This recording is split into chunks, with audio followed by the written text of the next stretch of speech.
Miércoles 7 de mayo, el día tan esperado por millones de fieles alrededor del mundo, comienza el cónclave y acá en DNews seguimos minuto a minuto todo lo que va surgiendo desde el Vaticano. Pero hay muchas cosas que nos gustaría conocer y por supuesto compartir con toda nuestra audiencia en América Latina y el mundo. Por eso vamos a establecer un contacto con Horacio Dey, quien es doctor en Derecho Canónico en Roma, un lugar donde además conoció de cerca al Papa Francisco. Ahora está en Argentina, le damos la bienvenida. Gracias por estar con nosotros.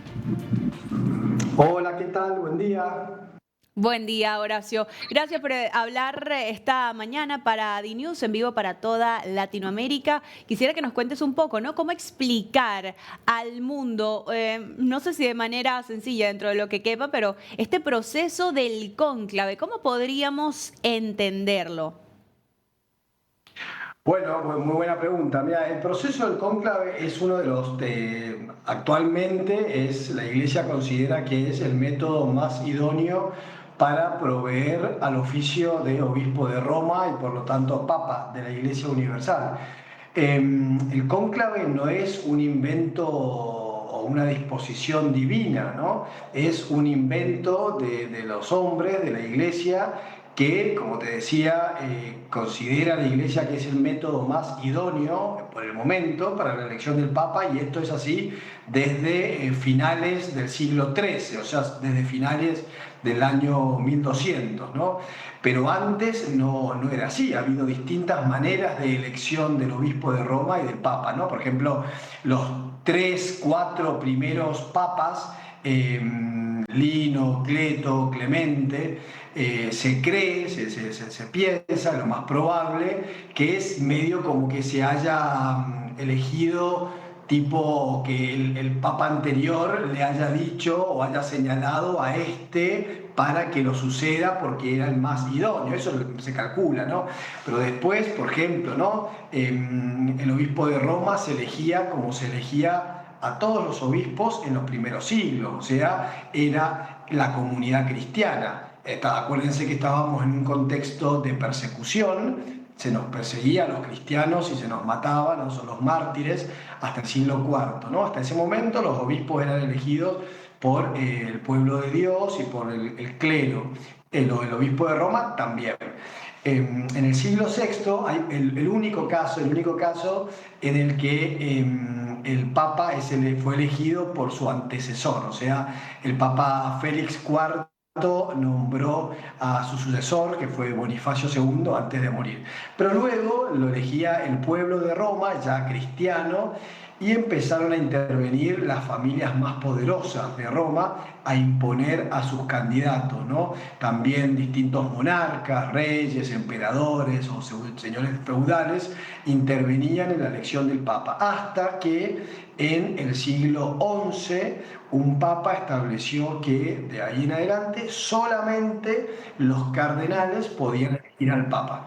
Pero los cardenales se juntaban, votaban, no se ponían de acuerdo, se iba cada uno a su casa, y así fue como tuvimos cónclaves muy largos hasta el 1268, en que fue ese famoso cónclave, que no, perdón, no son cónclaves, porque no existían todavía el cónclave como tal, existía la elección del Papa, ¿no es cierto? Hasta la elección papal de 1268, que fueron 3 años, duró 3 años esa elección, y ahí nació el cónclave, porque fueron encerrados con llave, bajo llave, con llave, que en latín se dice cónclave, y así nació el cónclave. Y Horacio, pudimos leer en alguna oportunidad que esto, tú nos lo vas a aclarar, por supuesto, fue como una especie, no sé si de castigo de distintos mandatarios y líderes del mundo, porque justamente no podían ponerse de acuerdo y buscaron retirarles algunos privilegios a estos cardenales para que pudieran finalmente decidir. Sí, sí, bueno, en realidad en parte sí, en parte no. O sea, no es que ha habido líderes del mundo. La única autoridad, bueno, hubo un par de personas importantes, pero fundamentalmente fue el gobernador, el el alcalde, el intendente de ese pueblo, de esa ciudad que se llamaba Viterbo, quien encerró a los cardenales bajo llave. Después de un tiempo que no se pusieron de acuerdo, les sacó la comida rica y solamente comían pan y agua, y luego les sacó, cuenta la historia, ¿no? El techo del lugar donde se reunían para elegir al Papa, y así fue elegido el Papa. Exactamente, es lo que conocíamos y bueno, interesante saber cómo inicia, digamos, exactamente este tema del cónclave, que hoy es una tradición que se respeta y como tú lo decías, es la que se considera más idónea para escoger a un nuevo papa. Pero también hablemos de cómo han tenido influencia estos líderes, ya que lo mencionabas que en aquel inicio, en aquel entonces no existía tanto, pero luego pudimos conocer que hasta principios del siglo XX, digamos, los monarcas tenían una especie de derecho donde podían excluir algunos cardenales. ¿Cómo ocurría esto? Muy buena tu pregunta, Cintia. Mirá, esto nació, se conoce como el aulic exclusiva, ese era así se llamaba el derecho que tenían estas autoridades. Nació con el rey Felipe II. Felipe II, en el cónclave del 1590, allí Felipe II acercó, por medio de su embajador en la Santa Sede, envió una lista, eran 37 cardenales en el cónclave.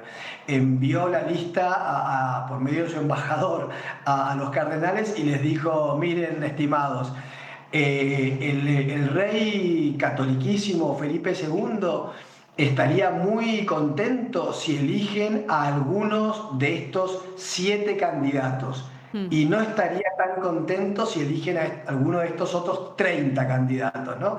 Eh, y fue así como eligieron a uno de los 7 candidatos de Felipe II, y de a poquito se fue metiendo en la iglesia y sobre todo en la conciencia de los cardenales, que las autoridades, los monarcas católicos, tenían derecho a intervenir en la elección del Papa. Y son famosas las intervenciones y los vetos de algunas autoridades. Por ejemplo, el cardenal Mazarino, ¿se acuerdan que el cardenal Mazarino fue primer ministro del rey Luis XIV cuando era chiquito, ¿no? En Francia. Bueno, él intervino y vetó una candidatura. Y así fue la última intervención, el último veto, fue en el cónclave de 1903, cuando, muerto el gran Papa León XIII, que es el Papa de la gran encíclica Rerum Novarum, que es la gran encíclica social de la Iglesia, ¿no? La primera vez que la Iglesia interviene fuertemente en cuestiones sociales, allá en el fines del siglo XIX, ¿no? Cuando murió este gran Papa, los cardenales se juntaron en Roma y eligieron para ser Papa al cardenal que había sido el secretario de Estado de León XIII, que se llamaba Mariano Rampolla del Tíndaro. Cuando lo eligieron Papa y se levantó el cardenal decano del Colegio de Cardenales para preguntarle si aceptaba ser elegido pontífice, cuando estaba por preguntarle, se levantó otro cardenal, el cardenal del Imperio Austríaco, enviado por el emperador de Austria, y dijo: momento, el emperador veta esta elección, no quiere que el cardenal Rampolla sea papa. ¿Por qué? Porque se pensaba que Rampolla era más proclive a los franceses, ¿no? Entonces el emperador de Austria no quería tener un papa pro francés, ¿no? Entonces, bueno, comenzó de vuelta el proceso de elección, de escrutinio, y fue elegido papa el cardenal patriarca de Venecia, Giuseppe Sarto, José Sarto, que sobre él no pesaba ningún veto, y fue elegido Papa Pío X, es San Pío X. Y San Pío X lo primero que hizo, una constitución apostólica en donde derogó para siempre la posibilidad de que algún monarca europeo, o a cualquier monarca, ¿no es cierto?, pueda intervenir, estar en la elección. Y desde ese momento no ha habido nunca más una intervención, al menos tan clara, de una autoridad civil. Qué importante, Horacio. Fíjate que al comienzo de la entrevista yo te decía algo como que podemos explicar de manera sencilla, aunque no creo que esto ocurra. Y la verdad que nos lo cuentas y no podemos. Realmente me estoy imaginando como si yo estuviera en ese lugar. Se entiende a la perfección. Tienes una manera muy buena para relatar esta historia, ¿no? El rey estaría muy contento si escogen a uno de estos o estaría muy triste si escogen a algún otro. De lo contrario, qué buena manera de ponerlo en contexto para este siglo, por supuesto, cuando todo es tan diferente y como tú lo dices. Se supone que no deberían haber este tipo de influencias de los gobiernos o de distintas autoridades. Hoy día esto ya no se ve más, digamos, de hecho lo que hemos visto en esta jornada y en días anteriores es mucha oración para que sea el Espíritu Santo quien pueda iluminar y quien pueda, digamos, influenciar el corazón de estos cardenales de quién debe ser el sucesor de Francisco. Sí, sí, sí, tal cual, tal cual. Eh, Estamos todos muy expectantes porque es muy importante lo que está pasando. Tal vez nosotros no nos terminamos de dar cuenta, ¿no? Que todo el mundo está mirando lo que pasa en Roma porque está mirando a ver quién va a ser el nuevo papa. Y eso es algo muy lindo porque no sé si vos te acordás o los que están viendo se acuerdan cuando el Evangelio nos cuenta que un grupo de griegos se acercaron al apóstol Felipe y le dijeron, queremos ver a Jesús, queremos ver a Jesús. Y eso es lo que está pasando en este momento. Todo el mundo está mirando a Roma y les está diciendo a los cardenales, queremos ver a Jesús, elijan a un papa que nos muestre a Jesús, un papa como los papas de este último tiempo, como el grandísimo Papa Francisco, que lo hemos querido tanto, ¿no? Que un papa que nos mostraba la ternura de Jesús, la ternura de Dios, pero también como un papa como Benedicto XVI, que fue un santazo también y que se encargó todo el tiempo a hablarnos de Jesús. Pensemos en sus grandes encíclicas, la primera encíclica del Papa Benedicto, donde nos decía que no somos cristianos por una gran idea, sino que somos cristianos porque nos hemos encontrado con una persona, con Jesús, que nos ha cambiado la vida. O pensemos en el gran Juan Pablo II, ¿cómo no? ¿Cómo no ver en Juan Pablo II el rostro de Jesús, ¿no? Y bueno, así también hoy el mundo entero está pidiendo a los cardenales, a la Iglesia, muéstrennos a Jesús, háblennos de Jesús, necesitamos a Jesús. Porque solo Jesús, miren, solo Jesús, muerto y resucitado, es quien nos cambia la vida. Solo Jesús es quien responde a todas nuestras preguntas, las preguntas más íntimas del corazón humano. Y el que está con nosotros día a día, dentro de nuestro corazón, en nuestra casa, al despertar, al acostarnos. Qué lindo que puedas hablar de eso, Horacio. La verdad, estamos totalmente metidos en esta conversación. Sentimos que estamos hablando con un amigo en nombre de toda Latinoamérica, creo que lo digo, pero también, bueno, tenemos que recordar y aprovechar que tenemos la oportunidad de hablar con un doctor en Derecho Canónico para conocer a mayor profundidad todo lo que hay dentro de un cónclave. Estoy segura que habrás visto esta película, tal cual con el mismo título, Cónclave, de la cual muchos que tuvimos la oportunidad de verla, sentimos que ya conocemos todo a la perfección, al interior, este hilo rojo, creo, ¿no? Donde se van insertando estas papeletas con los nombres de los cardenales, de los posibles papas. Pero bueno, una cosa es una película y otra cosa es la realidad. Contarte a ver qué de cierto hay en todo esto. Mirá, la película, yo la vi apenas salió, la película es muy fidedigna al proceso del cónclave. Tiene un par de detalles que no son así. Por ejemplo, bueno, no les quiero espolear la película a nadie, ¿no? Pero si vos te acordás, se presenta, antes de empezar el cónclave, se presenta un cardenal y dice: yo soy cardenal impectore, a mí me nombró impectore el papa que se ha muerto, ¿no? Y entonces tengo derecho a participar del cónclave. Es a quien terminan eligiendo papa, ¿no es cierto? Ajá. Pero eso es un error, eso está mal, eso ya está regulado en el Código de Derecho Canónico. En el Código de Derecho Canónico establece que hay 10 cánones que regulan el colegio cardenalicio, del canon 349 al 359.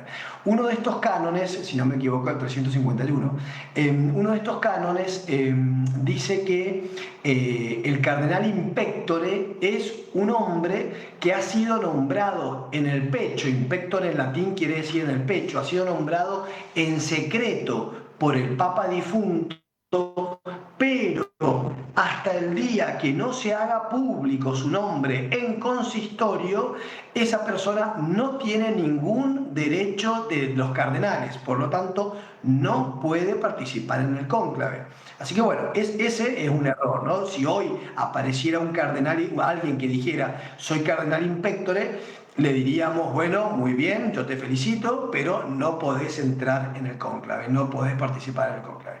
Y el otro detalle de la película, que no es menor, es raro que se les hayan pasado estas cositas, pero bueno, el otro detalle que no es menor, si vos te acordás, cuando están en la elección y están por elegir al Papa, explota, creo que es una imagen parecida a esa, explota una bomba cerca de la Capilla Sixtina y rompe las ventanas y entra polvo y tierra y piedras adentro de la Capilla Sixtina. Algunos cardenales les caen piedras en la cabeza, quedan todos con sangre, no sé cuánto, y ahí en ese contexto eligen al Papa.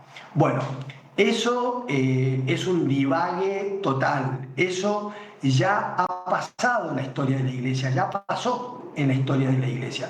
Eso pasó en el cónclave de finales del 1300, del siglo XIV, cuando los cardenales se habían juntado en Roma, apenas había vuelto el Papa a Roma después de lo que se conoce en la historia de la Iglesia como la nueva cautividad de Babilonia. Los papas, no sé si vos te acordás, los papas vivieron por alrededor de 70 años en Aviñón, en el sur de Francia.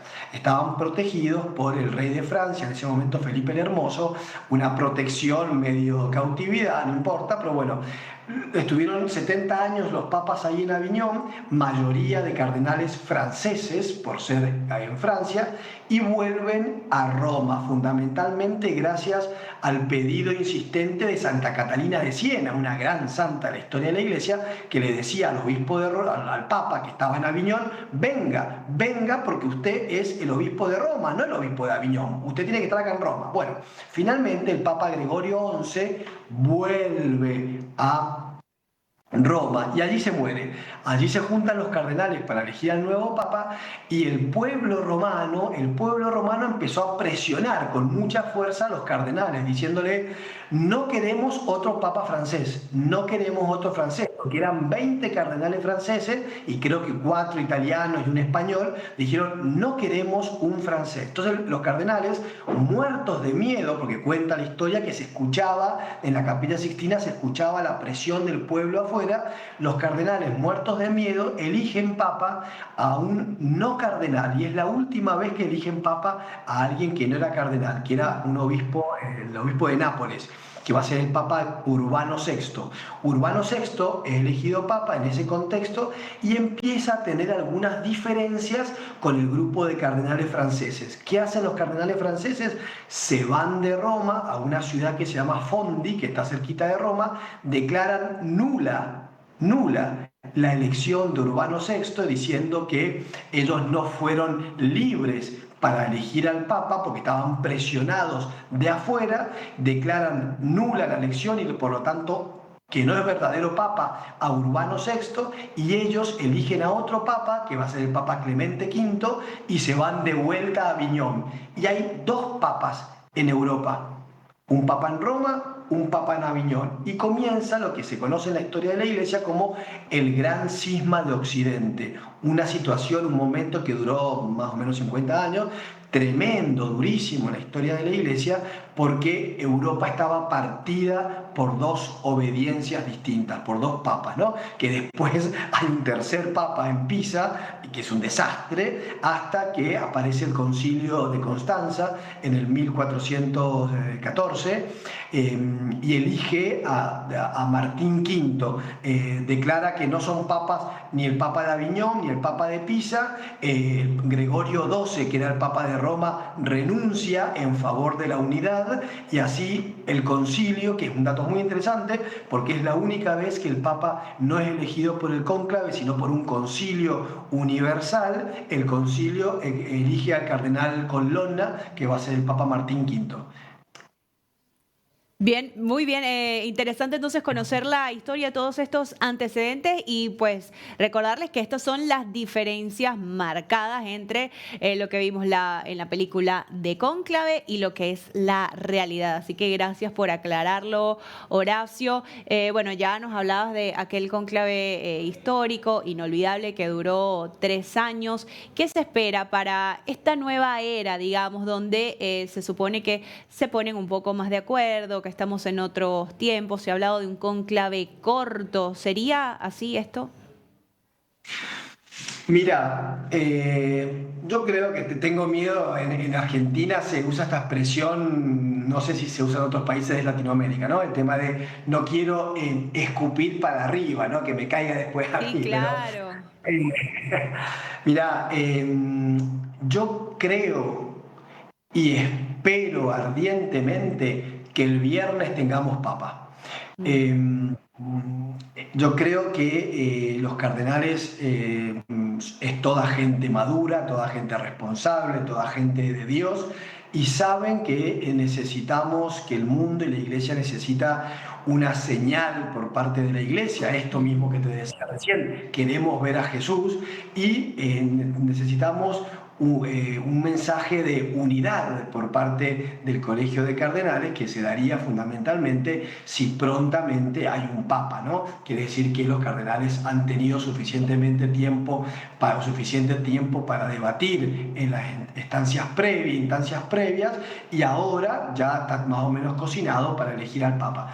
Yo creo que va a estar la cosa más o menos rápida, y espero que sea un cardenal que sepa tomar el legado de estos últimos pontificados, Juan Pablo II, Benedicto XVI y el gran, ¿no?, querido Francisco, y pueda seguir adelante, ¿no? Suena mucho el nombre del cardenal Pietro Parolin, que si llega a ser elegido, no sé, por supuesto, pero si llega a ser elegido, va a ser, no me cabe la menor duda, un excelente papa.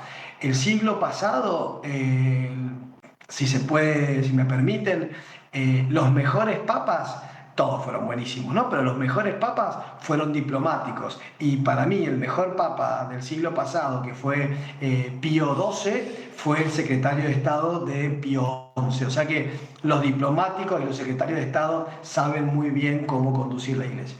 Y si tuvieras que escoger un favorito, Horacio, ¿sería entonces Parolín? Sí, Pietro Parolin. Tu candidato entonces a Eh, Papa. Es mi candidato, perdón te interrumpo, es mi candidato desde hace 4 años. Ah, Hace cuatro ¿por años qué? porque me parece que es un hombre de Dios. Creo que es un hombre muy bueno, un hombre de Dios, que fue desde el comienzo la mano derecha del Papa Francisco, así que su corazón late con el corazón de la iglesia, por supuesto, ¿no? Pero late también con el corazón, cerquita del corazón del Papa Francisco. Al ser secretario de Estado, vos imaginate, Chinta, el secretario de Estado es el cardenal que dirige la Secretaría de Estado. O sea, que dirige el órgano central del gobierno de la Iglesia Universal. El secretario de Estado tiene el pulso de lo que está pasando en todo el mundo por medio de la curia romana, que es la cabeza. Después, el secretario de Estado es el jefe de todos los nuncios apostólicos. El nuncio apostólico es el embajador del Papa, el representante del Papa. Tiene dos funciones el nuncio, establecido por el Código de Derecho Canónico. La primera función es ser el nexo entre Roma y la iglesia local, la iglesia de cada país. Por ejemplo, Roma y Colombia, Roma y Venezuela, Roma y Perú, Roma y Argentina. Esa es la primera tarea. Y la segunda tarea del nuncio es ser el embajador del Papa ante el gobierno de ese país. Entonces vos imaginate, el secretario de Estado es el que está en permanente diálogo con todos los nuncios apostólicos de todo el mundo. Así que tiene un conocimiento de la realidad de la iglesia de primera mano, de primera mano. Así que yo creo que sí, si es la voluntad de Dios, por supuesto, y Claro. si lo eligen a Parolín, creo que va a ser un excelente papa. Claro, tomando en cuenta, Horacio, no sé qué opinas de este dicho que creo que es muy conocido en el Vaticano: el que entra al cónclave papa sale cardenal. Y ya que hablamos de la película, algo parecido ocurría con el personaje del protagonista, Ralph Fiennes, si mal no recuerdo, que hacía del cardenal Lawrence, que era como el más querido y bueno, salió del cónclave siendo cardenal. Sí, tal cual, tal cual. Pero mira, ya pasó el siglo pasado, especialmente con dos grandes papas, de los dos más grandes papas del siglo pasado, uno ya te lo mencioné, entraron papas y salieron papas. Mm, Uno es el cardenal Eugenio Pacelli, Pío XII. mm. Pío XII, el cónclave más corto del siglo pasado. Fue elegido papa en la tercera votación, dicen que por unanimidad. Y todo el mundo, todos los cardenales sabían que él era el futuro papa. Así que él entró papa y salió papa. Y el otro fue el gran Giovanni Battista Montini, que va a ser el Papa Pablo VI. Montini estuvo 32 años en la Secretaría de Estado. Él era diplomático también. Fue secretario, no de Estado, pero prosecretario de Estado de Pío XII. Después Pío XII lo mandó como arzobispo de Milán y Juan XXIII lo hizo cardenal.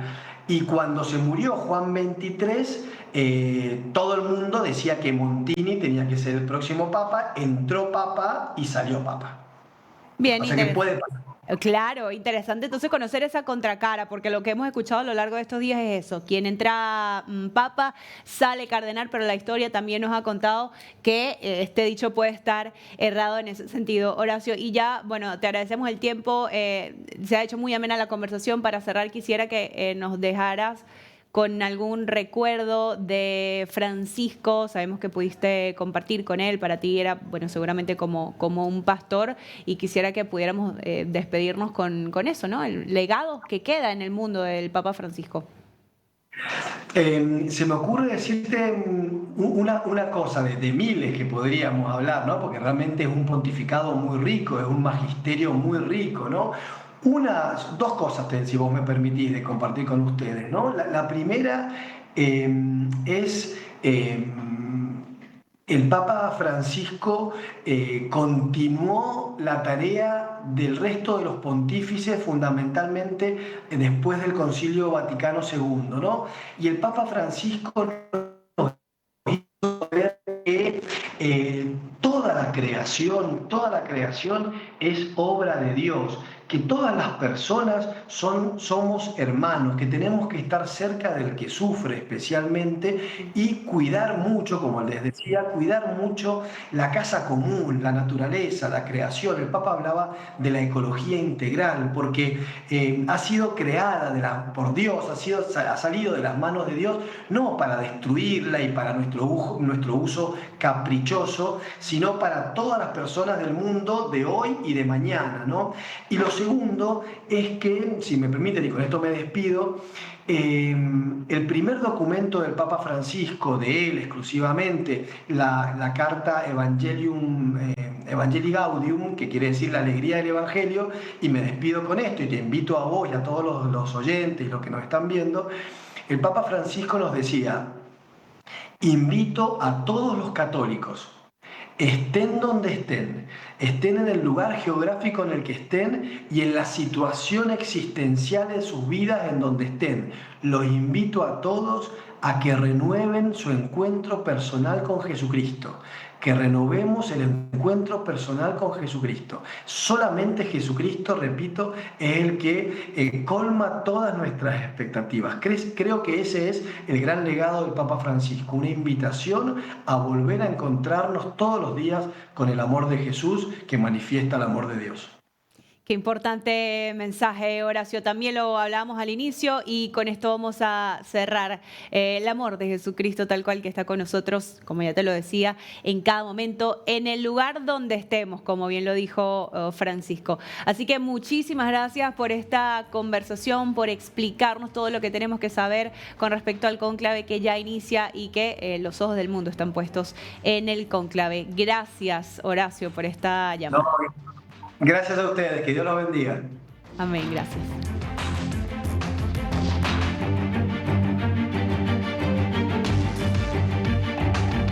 En instantes comienza la votación, inicia el cónclave desde el Vaticano. Quédese en DNews para conocer más detalles.